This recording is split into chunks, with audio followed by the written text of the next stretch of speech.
사람이 몸이 아프면 가는 곳은 병원, 동물들이 아프면 가는 곳은 동물병원. 그렇다면 나무들은 어떻게 할까요? 아프다고 말도 못하죠. 병원도 못 가는 이 나무들. 이렇게 아픈 나무를 돌봐주고 관리해주는 나무 건강지킴이가 있습니다. 나무를 건강하게 만들어준다는 고수의 현장. 함께 확인하시죠. 보기만 해도 마음이 편안해지는 푸른 숲. 자세히 들여다보면 숲을 이루는 나무 덕분에 자연의 생태계가 유지되고 나무의 광합성과 호흡 덕분에 우리는 맑은 공기를 마실 수 있습니다. 나무는 없어서는 안 될 지구 생태계의 핵심 요소죠. 하지만 지금 이 순간에도 나무가 병들어가고 있습니다. 아픈 나무가 있는 곳이라면 어디든 달려간다는 고수. 나무가 아프면 제 마음도 편치 않습니다. 그 나무를 치료하는 나무의사 박치관입니다. 자식을 돌보는 부모의 마음으로 정성을 다해 나무를 치료하는 나무의사 박치관 씨를 만나볼까요? 제주도에 위치한 한 학교. 사무실보다 현장에 있는 시간이 더 많다는 박치관 고수는 오늘도 현장으로 출근했습니다. 도착하자마자 아픈 나무의 상태부터 체크하는데요. 이건 이제 나무가 스펀지처럼 이렇게 바스라집니다. 푹푹. 이게 원래 딱딱하게 뼈처럼 이 중심을 잡아줘야 되는데 지금은 다 썩어서 그런 지탱 역할을 할 수가 없는 상황이죠. 100여 년간 굳건하게 자리를 지키던 나무였는데 손만 대도 껍질이 부서질 정도라니 심각한 상황에 고수의 손이 바빠집니다. 좀 더 정확하게 진단을 하기 위해서죠. 토양 측정기, 센서를 설치, 수분, 온도, 염류 체크를 합니다. 이번엔 나무에 뭔가를 대보는데요. 이건 뭔가요? 나무 청진기거든요. 나무에 수액이 흐르는 정도, 사람으로처럼 피가 흐르는 혈류량을 체크해서 수목 활력을 측정하는 값입니다. 지금 여기는 나무 상처부, 상처가 있는 부분은 나무 수액이 흐르기가 쉽지 않고 이제 활력보다 낮아지는 특성을 보입니다. 마지막으로 속까지 들여다보는데 정확하게 나무의 아픈 지점을 찾기 위해서입니다. 썩어서 안으로 구멍이 뚫립니다. 그 구멍이 속 안으로 들어가기 때문에 육안으로는 확인이 어려워요.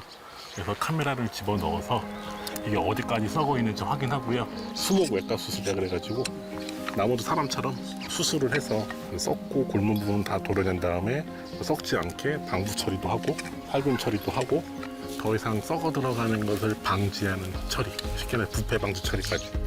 자원봉사로 학교의 나무들을 치료한다는 고수. 바쁜 와중에도 시간을 내는 이유가 있다는데요. 이 나무들이 썩거나 어디 부러지거나 병이 걸렸을 때 그대로 방치하게 되는 경우가 발생하면 이게 또 우리 아이들에게 학습 환경에 피해로 이을 수 있단 말이죠. 그리고 그런 나무를 살리는 게 나무의사로서의 사명감에 부합되는 일이기 때문에 우리가 나무를 지켜가는데 좀 일조를 해야겠다. 한번 현장에 오면 근방에 있는 다른 나무들도 둘러볼 때가 많다는데요. 나무 치료한 곳 확인차 왔습니다. 얼마 전에 상처를 치료하고 상처 보호제까지 꼼꼼하게 발라놨다는 팽나무. 상처가 잘 아물고 있는지 둘러봅니다. 뭐야? 뭐가 있다? 병충의 흔적을 발견하자마자 바로 작업 준비하고 수목 소독을 시작합니다. 잎에 있는 진딧물이나 아니면 이제 각종 병들을 예방하기 위해서 예방 약제 살포 중이에요. 큰 병으로 키우기 전 미리 예방하는 것이 고수의 원칙. 천연 기념물까지 됐으면 좋겠다. 아프지 말고 건강하게 자라라. 사무실로 돌아온 고수. 현장에 있는 시간이 많다 보니 문 열어놓을 때가 적지만 짬이 날 때는 문부터 활짝 열어둡니다.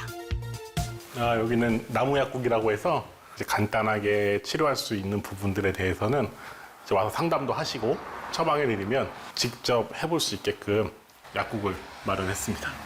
고수의 노하우가 있는 공간이기도 하죠. 아유, 안녕하십니까. 반갑습니다. 반갑습니다. 이게 이제 그저 지금은 조금 일찍 관리는 지금 오늘 비료를 좀 드릴 거예요. 직접 섞어서. 그럼 이제 이거는 한 말에 10ml. 5번 좀 되겠다. 그리고 5번 쓸 분량이니까 이제 사실은 일반인들은 잘 모르잖아요. 병에 걸리면은 뭐 병에 걸려서 죽는 거라고 생각을 했는데 이렇게 병원 있는 게 있어가지고 의사 선생님과 병원에 가듯이 의사 선생님과 상담을 해서 그 치료 방법을 알고 또 필요한 약을 사가지고 치료하고 잘 설명해 주시고 제가 너무 고맙고 감사하게 생각하죠. 나무 치료가 어렵다는 편견을 깨고 싶어 사무실을 사랑방처럼 운영한다는 고수. 그가 이렇게까지 나무에 진심을 다하게 된 계기가 있다는데요. 그 전공이 건축공학이에요. 근데 이제 설계를 하면서 제가 그 상을 받은 적이 있었는데 그때 이 다리를 놓는 설계였어요. 그러면서 이 자연을 파괴하는 다리였던 거예요. 제가 늦었을 때. 이렇게 자연을 파괴하는 일이 맞는 건가?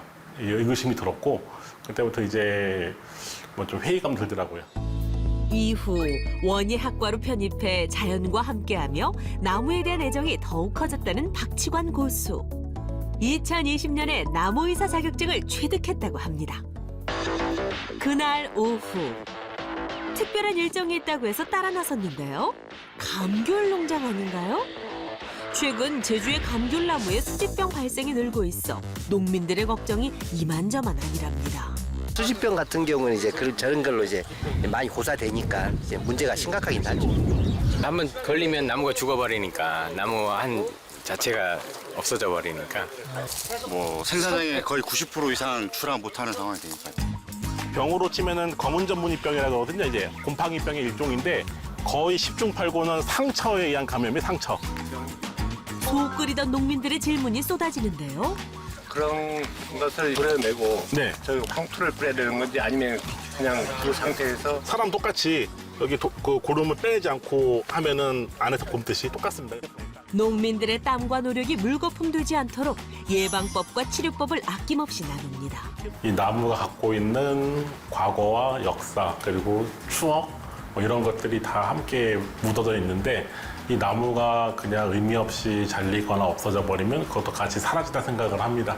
그런 역사와 추억을 간직한 나무를 잘 치료해 살렸을 때 이제 그것 함께 지켜나갔다는 보람과 사명이 있습니다. 그래서 하나라도 더 치료해 살리려고 열심히 노력하고 있습니다.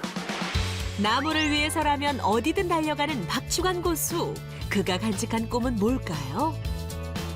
자라나는 우리 아이들이 이 어릴 때부터 나무를 친근하고 친숙하게 대하고 이 나무를 소중하게 생각했으면 좋겠고 생활권 수목 주변에 특히 학교 수 이런 나무들을 지킬 수 있는 또로 노력하려고 합니다.